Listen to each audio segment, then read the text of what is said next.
everybody. I don't know, at the risk of dating myself, how many people were alive when Prince Charles and Lady Diana got married? Okay, some folks. Many of you not so much.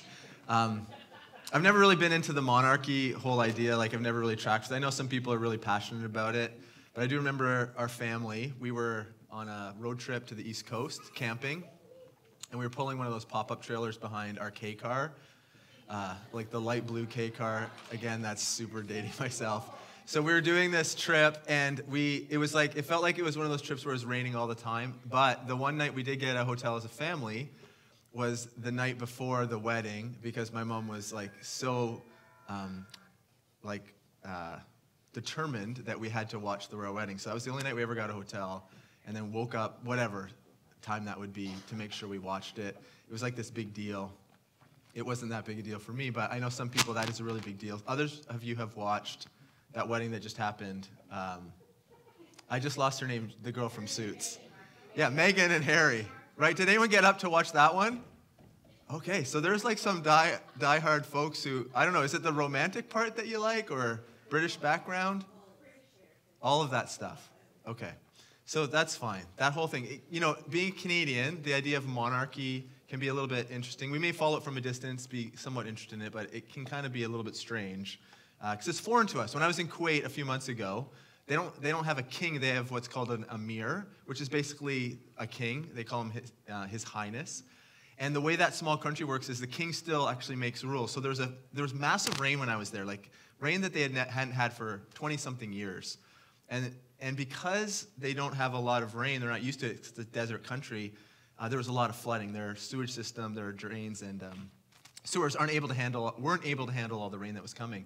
So every day they would wait for an update. Are businesses and schools going to be open? And the king, the emir, would send, not himself, but his office would send an email in the evening and say, just letting you know schools are all canceled tomorrow. It was like this really weird mix of like leadership and king and emir and letting the whole country know what was going on. As a Canadian, again, it felt like this is a little bit weird. We are going to, I don't know why I'm doing that. Sorry if I'm not even moving much. I'm not even excited yet. So we are going to be talking about a monarchy. And for some of you, the story of King David is something that you've read through many times, maybe heard people talk about for many times, but I can switch. Oh, and this is my friend Alex. It's not you. Is it you? Do you have a mic on? Oh. This is my friend Alex, who, if you're here as a visitor, he kind of uses a storyboard to track along things that we're thinking and talking about as a visual way of saying, like, what are we learning? What is God saying to us? And so I forgot to introduce Alex last week. That was my bad.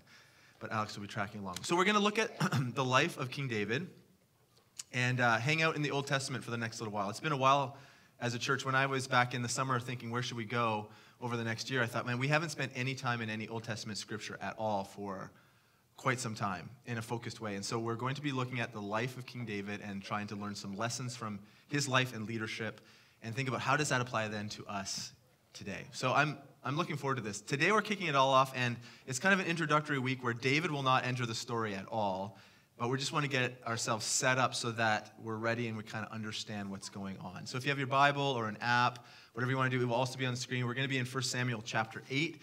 You can grab that, and I'm going to start us and lead us through a conversation looking at that, establishing a little bit about what the monarchy meant for the nation of Israel and what was going on, so that as we continue to have this conversation, we have a little bit of a foundation to know what we're talking about. So grab your Bible if you have it, 1 Samuel chapter 8, beginning at verse 1.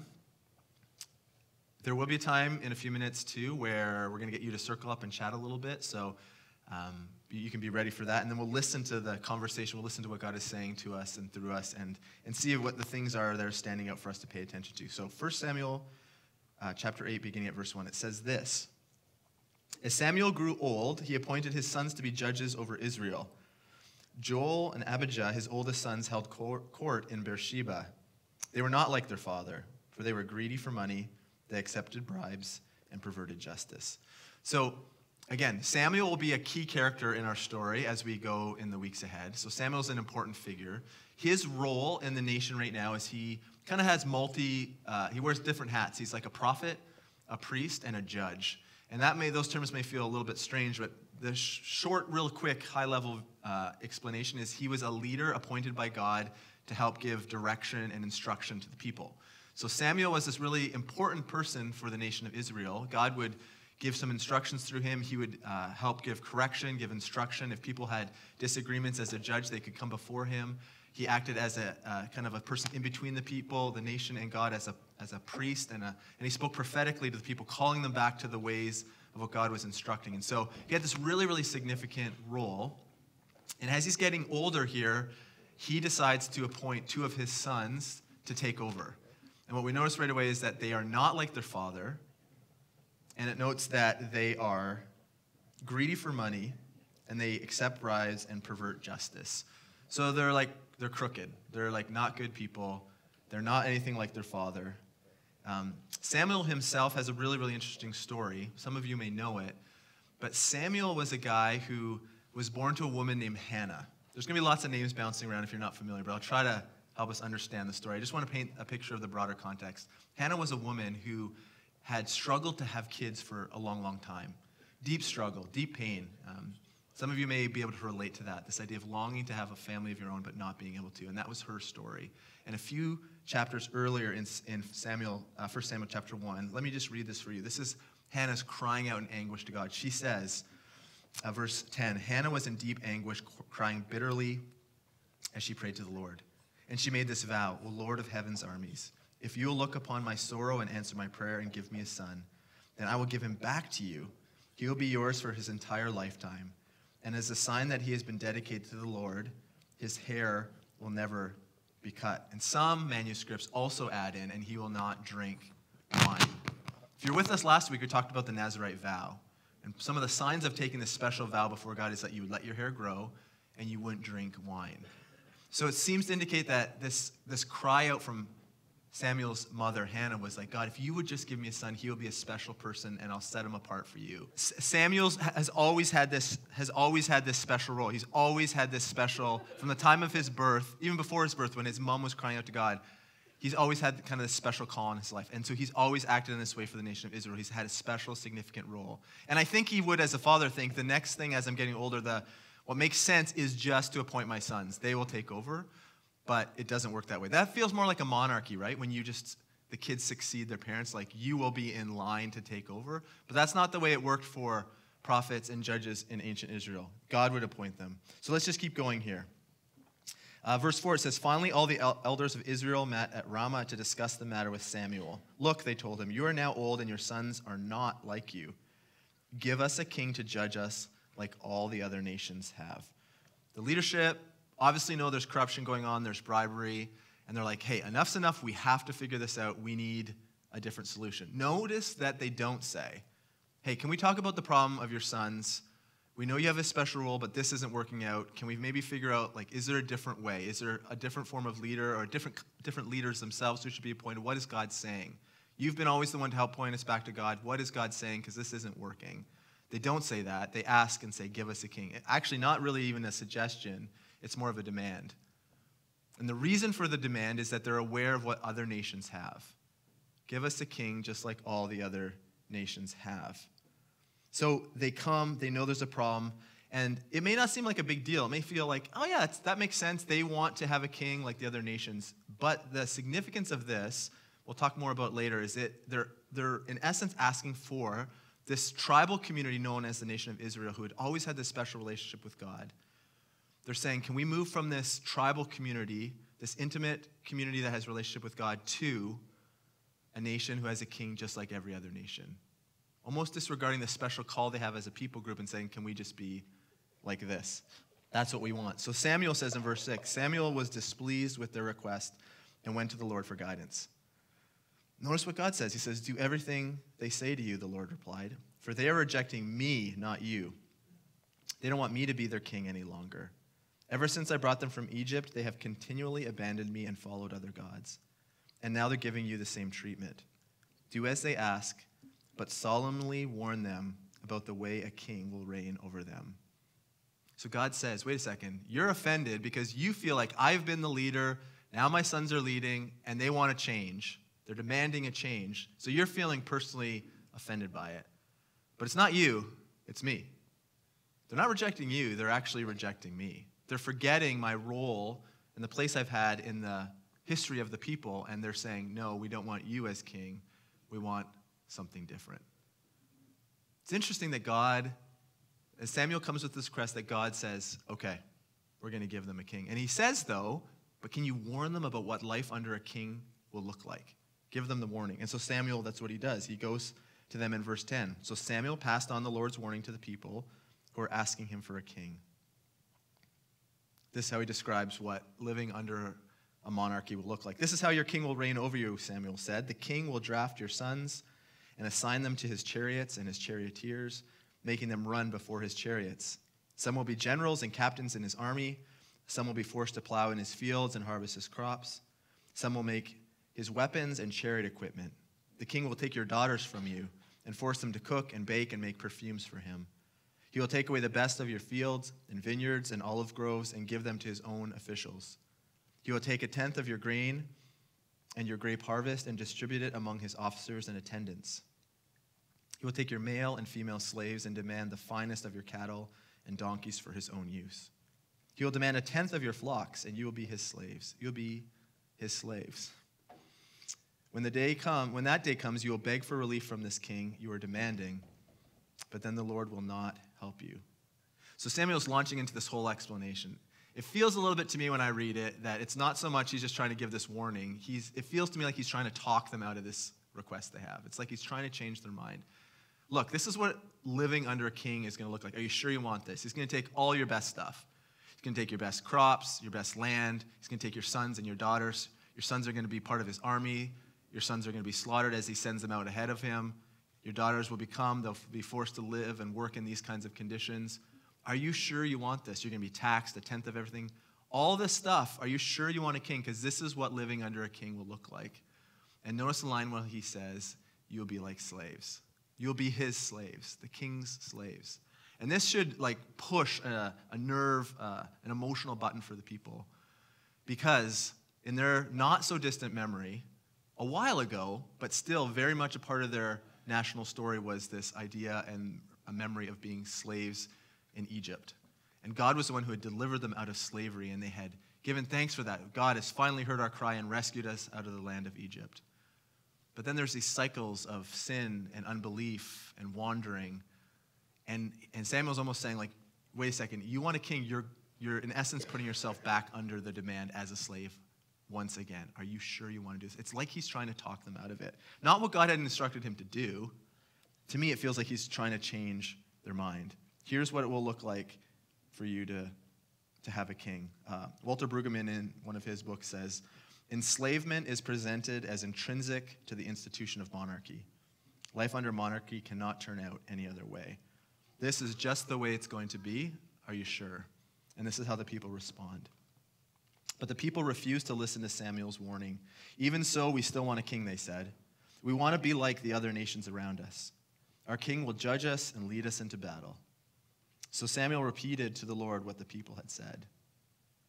And the Lord replied, do as they say and give them a king. Then Samuel agreed and sent the people home.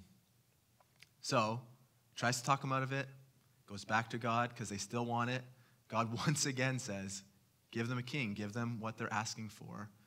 Samuel finally agrees, sends the people home. If we skip ahead in the story, in chapter 10, this is where the culmination of this. It says in verse 17 of chapter 10, later Samuel called all the people of Israel to meet before the Lord at Mizpah. And he said, this is what the Lord, the God of Israel, has declared. I brought you from Egypt and rescued you from the Egyptians and from all the nations that were oppressing you. But though I have rescued you from your misery and distress, you have rejected your God today and said, no, we want a king instead. Now therefore present yourselves before the Lord by tribes and clans. And skipping down to verse 24, it says, then Samuel said to all the people, this is the man the Lord has chosen as your king. No one in all of Israel is like him. He's referring to Saul, who will become the first king of the nation. And all the people shouted, long live the king. Then Samuel told the people what rights and duties of a king were. He wrote them down on a scroll and placed it before the Lord. Then Samuel sent the people home again. So this is the background story of how the nation of Israel gets their king. They survey and see what all the other nations are up to. They recognize that their own leadership is corrupt. The ones who are now leading are nothing like their father, who had been doing such a great job, who had a special call on his life, and they're like, we don't want this. We want what the other nations have. At this point, they've been living in their homeland now for probably a couple centuries. And so they would be very familiar of how the other nations govern themselves. They would have been very aware of the political and social structures that were governing other nations, and yet they were different.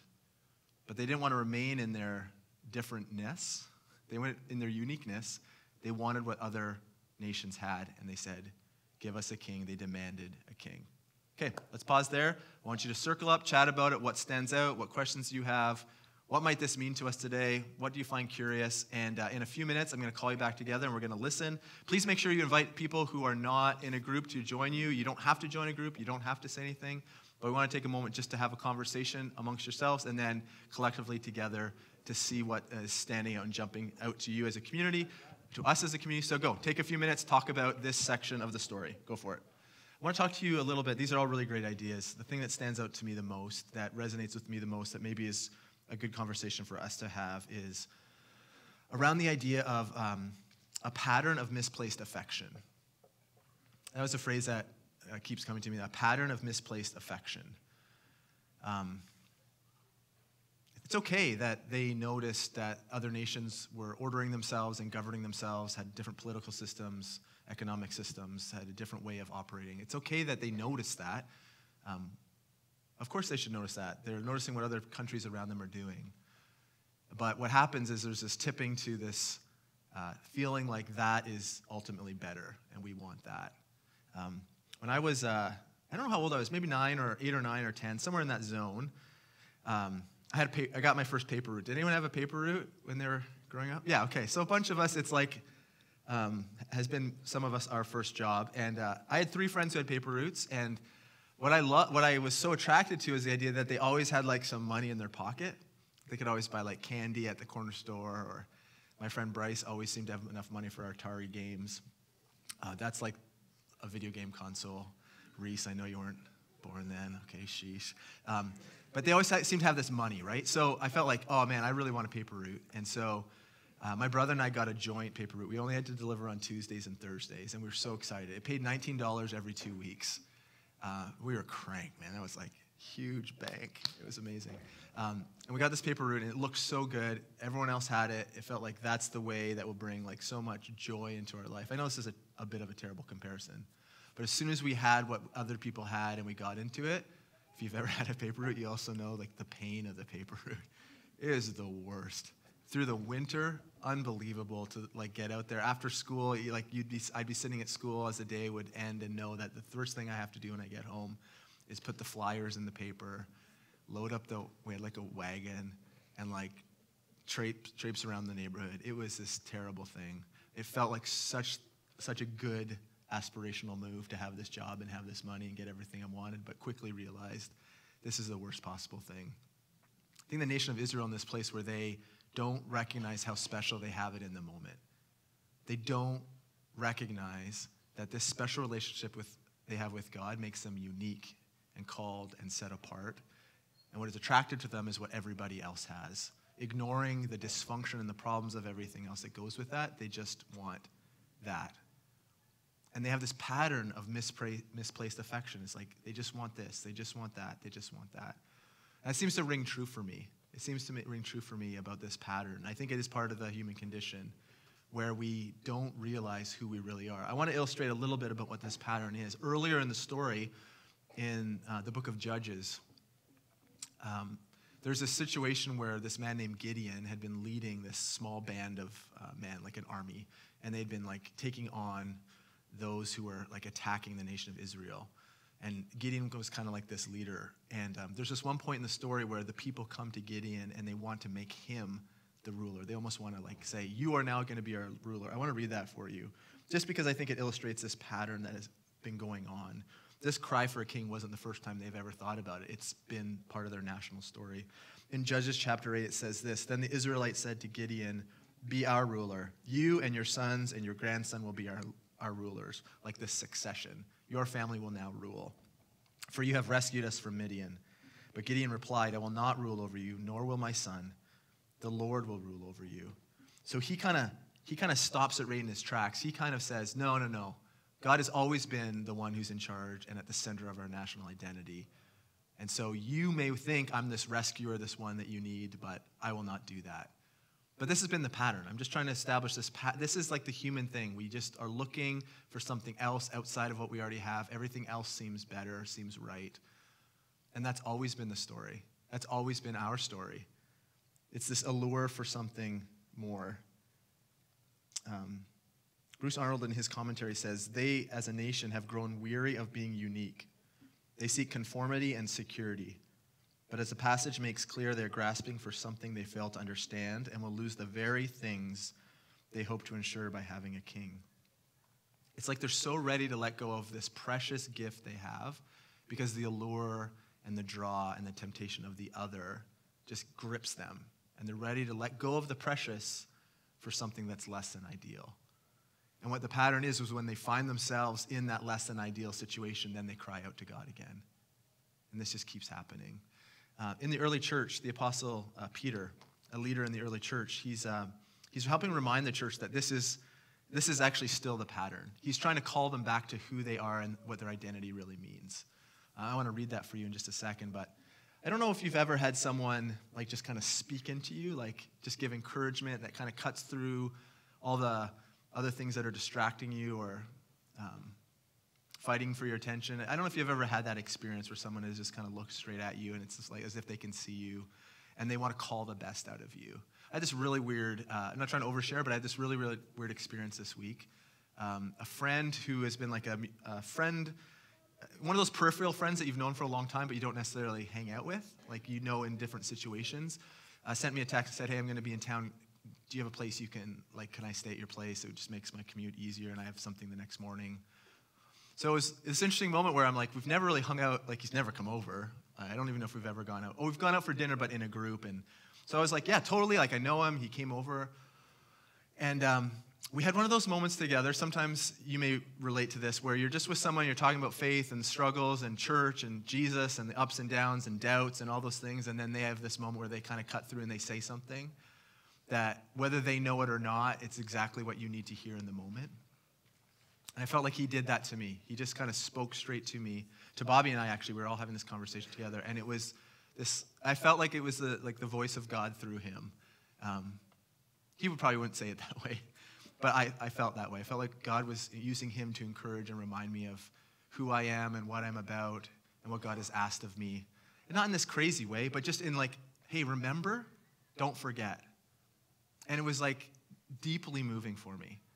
It was one of those things where I came away feeling like we need to be a people who keep telling each other these things, keep reminding each other in this way, keep encouraging each other in this way. Because the world doesn't do that.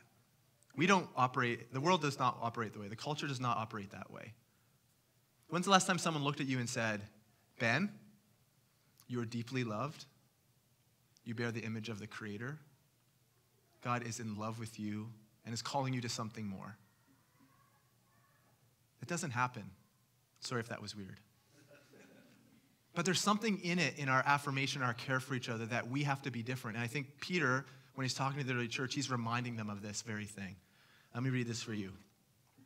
This is 1 Peter chapter 2. He says, but you are a chosen people. Remember, this is now a mix. The church now in the first century is a mix of Jewish people and of Gentiles. There's a whole mix that's going now. It's not just one chosen nationality. It's a group, a whole ragtag group of people who are saying, we want to follow Jesus. What's this all about? So that the leaders in the early church were trying to help sort that all out. And Peter, to his audience at this point, is saying, you are a chosen people, set aside to be a royal order of priests, a holy nation, God's own. He's kind of pointing back to the foundation of how the nation got started of Israel. We used to be this special people, this royal nation, this holy priesthood. That was our special relationship with God. But now you are a royal priesthood, a royal order. Our purpose then is so you may proclaim the wondrous acts of the one who called you out of inky darkness into shimmering light. Do you remember what it was like before? Do you realize how good it is now as we follow Jesus? Does it feel like it's easy to forget that and get mixed up and to look outside for but that looks better. That looks better. It's like we want to have Jesus plus one. I want Jesus, but I also want that one. Oh, and how about that one?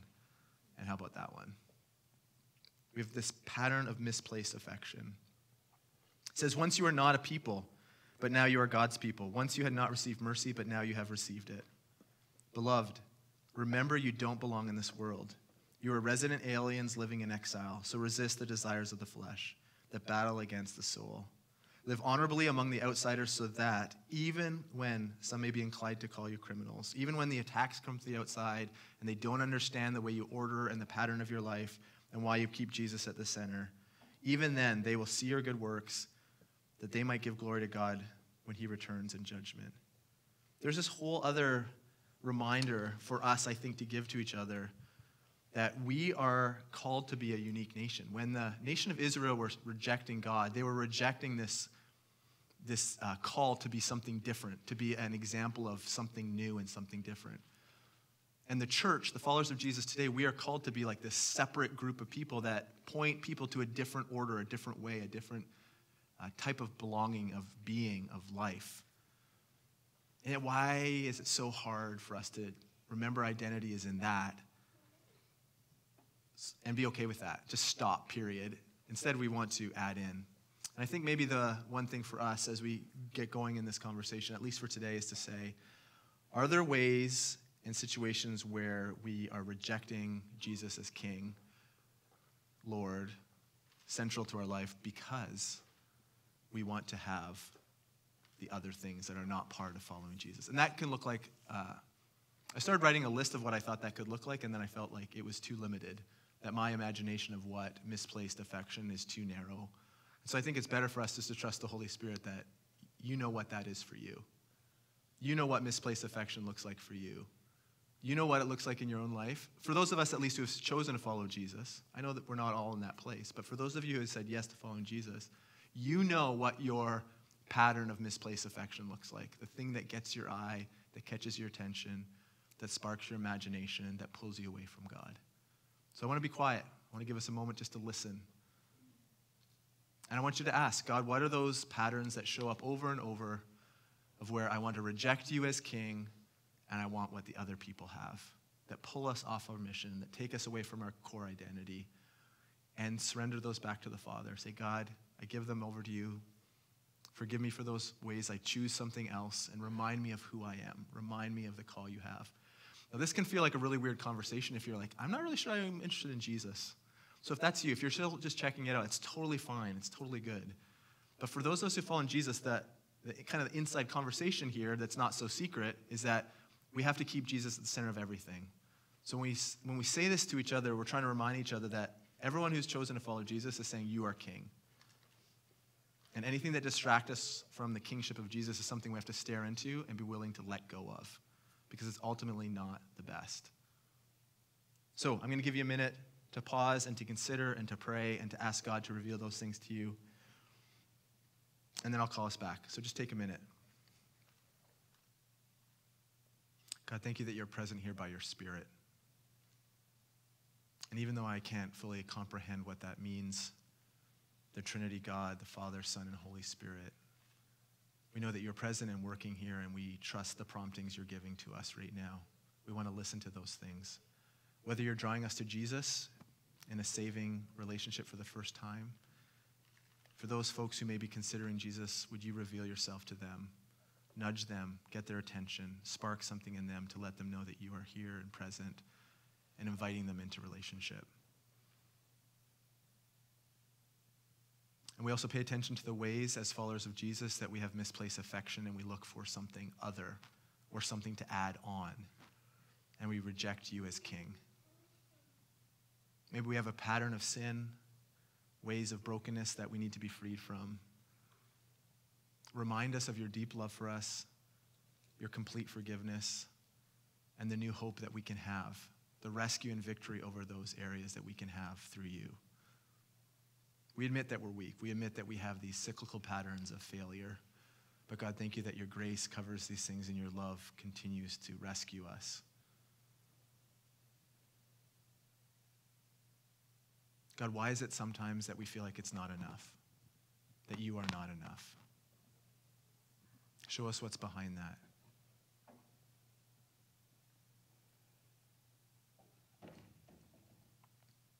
As we continue in the next coming weeks in this series looking at the life of David,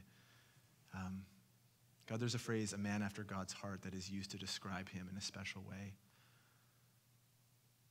So teach us from someone who lived so long ago, and yet the story of humanity, the human condition, just kind of seems as real now as it was back then. That there's these patterns of up and down, of yes, of no, of brokenness, of healing. So Jesus, we just want to listen. We want to pay attention to what ancient scripture can reveal and teach and how it can lead us today.